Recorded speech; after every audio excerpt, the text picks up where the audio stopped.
பழுகுவது தவறல்ல, பெருகுவது தவறல்ல. ஆனா தேவன் சொல்றாரு, அதை நீ கீழ்ப்படுத்து. எதுக்கும் நீ அடிமையா இருக்க கூடாது. ஆமென்.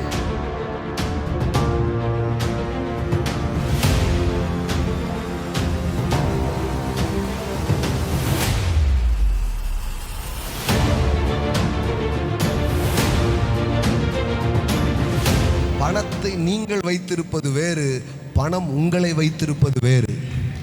The having money, it's money having you அப்படின்றதுக்கு ஒரு பெரிய வித்தியாசம் இருக்கு. பக்கத்தில் பார்த்து சொல்லுங்க, பணத்தை நீங்க எவ்வளவு வேணாலும் வச்சிருங்க, ஆனா பணம் உங்களை வச்சிருக்க கூடாது.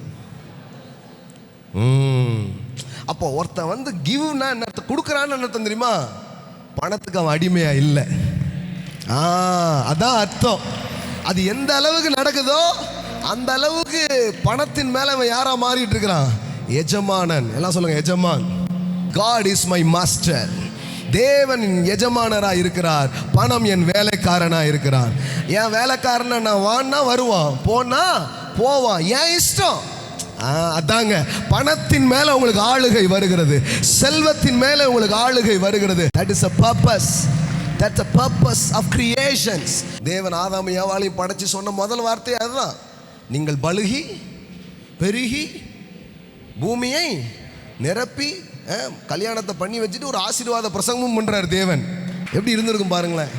ஆதாம் ஏவாள் கல்யாணம் பண்ணி வச்சுட்டு முதல் பிரசங்கமே தேவன் பண்றார். கல்யாணம் பண்ணி வச்சது அவர் தான், பிரசங்கம் பண்றது அவர் தான். ஒரே ஒரு மனுஷன், ஒரே மனுஷி தான் இருக்கிறார். அவருக்கு தெரியும் இவனுக்கு பெரிய கெப்பாசிட்டி இருக்குது, உலகத்தையே நிரப்பிடுவான். ஆமென். நீங்கள் பலுகி, நீங்கள் பெருகி, இந்த பூமியை நிரப்பி, அதை கீழ்ப்படுத்தி, அதை என்ன பண்ணிக்கோ, ஆண்டு கொள்ளுங்கள் என்று சொல்லி தேவன் அவர்களை ஆசீர்வதித்தார். ஆமென். பழுகுவது தவறல்ல, பெருகுவது தவறல்ல. ஆனா தேவன் சொல்றாரு, அதை நீ கீழ்ப்படுத்து. எதுக்கும் நீ அடிமையா இருக்க கூடாது. ஆமென். எல்லாவற்றையும் அனுபவிக்க எனக்கு அதிகாரம் உண்டு, ஒன்றுக்கும் நான் அடிமைப்பட மாட்டேன். அப்ப பவுல் என்ன சொல்றாரு? நான் அடிமை இல்லை. அப்ப கடன் வாங்கினவன், கடன் கொடுத்தவனுக்கு கர்த்தர் அதை ரொம்ப வெறுக்கிறார். அடிமைத்தனத்தை அவர் வெறுக்கிறார். உங்க கடனை நீங்க வெறுக்கிறத விட கர்த்தர் வெறுக்கிறாரு.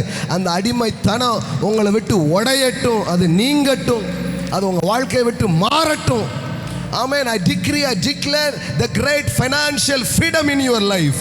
உங்க வாழ்க்கையில ஒரு பெரிய நிதி சுதந்திரம் வருவதாக, ஒரு பெரிய பொருளாதார சுதந்திரம் உங்கள் வாழ்க்கையில உண்டாவதாக. ஆமென். கடனே இல்லாம ஃப்ரீயா நீங்க இருக்கணும். ஆமென். Amen. Live free. Where there is spirit, there is the liberty.